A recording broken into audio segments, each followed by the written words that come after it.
Welcome back to Weekend Prime. A section of schools countrywide early today closed for their August holidays, a week earlier than scheduled due to capitation challenges. School heads say the move is due to government's failure to honor full capitation pledges, leaving thousands of schools grappling with acute cash shortages in primary and secondary schools. Learners from various schools trooped in bus stops on Saturday after their institutions opted for early closure for second-term holidays set to begin on August 2nd. The learners will now enjoy a month-long holiday, initially set to just run for 3 weeks before opening for third term on August 25th. School heads who spoke to KTN indicated that the early closure has been necessitated by government's failure to release capitation funds. Many school staff closed. Yes. All the from Wednesday. Yeah. And as I say that the major charge in schools is fun. Huh? Okay. You know, when students are in school, they have to consume every day. Earlier last week, Education Cabinet Secretary Julius Ogamba confirmed that schools won't be receiving any further funding for second term.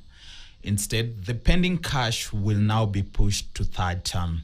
We've not been able to do the actual amount that is required, and we are working with Treasury to ensure that the shortfall that was not released is released, and come third term, the full amount will be released. The Treasury is also under fire after Cabinet Secretary John Mbadi revealed a sharp cut in capitation to secondary schools from the current 22,244 per learner to just 16,900 shillings. The total budget for the year, and you divide by the number of students we have in this country, instead of 22,000, we are funding up to about 16,900 shillings. And the impact is already being felt. In the last week alone, more than 10 secondary schools have been hit by strikes, arson, and cases of indiscipline. Stakeholders are now linking the unrest to financial squeeze.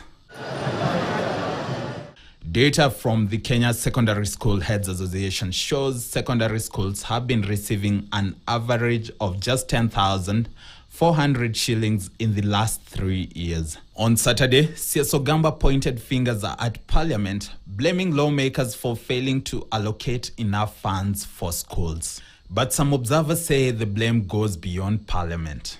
There's growing concern that the government is gradually privatizing public education, shifting the burden to parents. Schools must be ready for parents to pay for their children next term, because we cannot have back and forth kind of communication from the ministry.